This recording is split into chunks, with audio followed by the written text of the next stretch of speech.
En este ejercicio vamos a discutir cuál de los alcoholes siguientes tiene mayor acidez. En el apartado A tenemos el fenol y el 4-nitrofenol y en el apartado B el ciclohexanol y el 2-fluorociclohexanol. Vamos a empezar con el apartado A y vamos a dibujar las dos moléculas, el fenol, un benceno que tiene un grupo hidroxilo, y el otro compuesto es el 4-nitrofenol. Lo vamos a pintar también, el fenol con un grupo NO2, un grupo nitro en posición 4 o posición para. Bueno, y la cuestión es ver entre este hidrógeno y este quién tiene mayor acidez. Bueno, el fenol es conocido que el pKa de ese hidrógeno anda sobre 10, y cuando ponemos grupos que roban carga del anillo, como puede ser un nitro que retira tanto por efecto inductivo como por resonancia, el efecto más importante es el efecto resonante de este grupo nitro. Ese efecto desactivante hace que el hidrógeno se vuelva más ácido, por tanto el pKa en el caso del nitrofenol va a ser más bajo, un pKa menor, 8 o 9.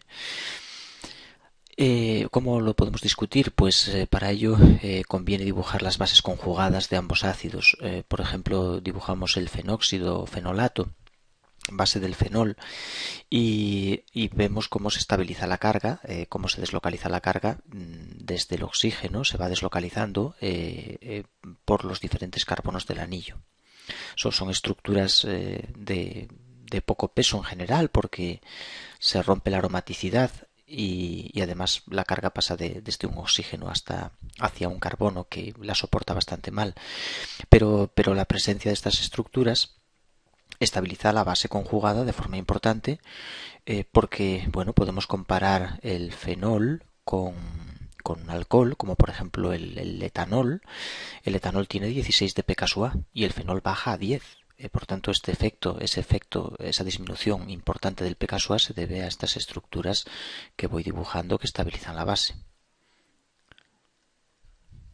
Por ejemplo, sería mucho más eficiente la deslocalización de la carga sobre átomos electronegativos como nitrógenos, como oxígenos. Solo tenemos que fijarnos en lo que ocurre con un carboxilato. El ácido carboxílico, el ácido acético, por ejemplo, tiene un hidrógeno. Este hidrógeno tiene un pKa de 4,7. Tan solo hay dos estructuras en su base conjugada. El carboxilato tan solo tiene las dos estructuras en las que la carga se deslocaliza entre ambos oxígenos. Pero esta estabilización con solo dos estructuras es muchísimo más favorable, muchísimo más importante que la que tiene el benceno con sus cuatro estructuras, considerablemente más importante.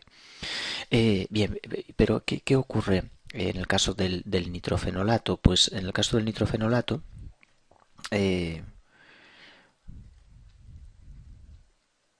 la carga también pasa desde el oxígeno de la base, pasa hacia los carbonos del benceno, de manera que el híbrido de resonancia pues tiene una serie de estructuras canónicas que puedo ir dibujando igual que arriba. La diferencia está ahora en este movimiento que cedemos el par, pasamos la carga a este carbono y desde aquí vaya, perdón, estoy ya dibujando esto mal, no he pintado, bueno, aún no debo mover, ¿no?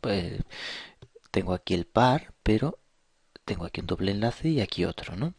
Y ahora, para pintar la siguiente, y aquí el grupo NO2.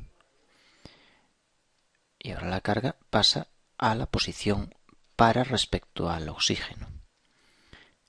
Bien, y vamos dibujando las estructuras y ahora vamos a pintar la estructura de Lewis del grupo nitro. Tenemos aquí la carga sobre este carbono y desde él pasa hacia el oxígeno del nitro. Esta es la estructura que marca la diferencia con respecto a la de arriba. Aquí la tenemos. Esta estructura de una gran importancia, puesto que deslocalizas la carga sobre un átomo de oxígeno que la soporta bien y por tanto genera una estructura de mucho peso, estructura importante, es la que marca la diferencia con respecto a la de arriba. Arriba hay 4, aquí hay 5. Aquí hay 5 porque ahora este oxígeno devuelve el par, el enlace pasa a esta posición y este enlace pasa al carbono de arriba. Por tanto tenemos 5 estructuras, una más, y esta es la estructura que hace que nuestra base, la base del nitrofenol, sea mucho más estable que la base del fenol. Base estable significa que es débil. Base estable. Esta base es más estable. Significa que es una base débil.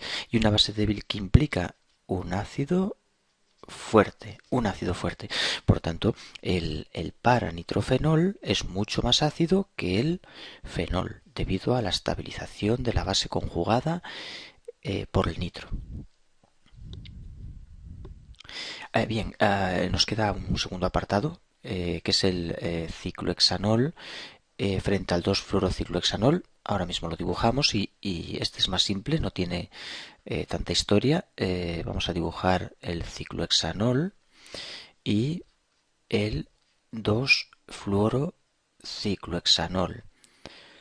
Bien, el efecto inductivo, en este caso es inductivo, del flúor robando carga, efecto menos I, aumenta la acidez del hidrógeno del 2-fluorociclohexanol.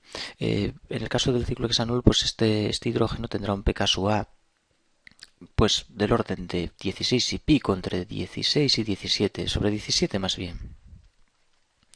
Y este, sin embargo, este otro hidrógeno, pues el pKa será más bajo.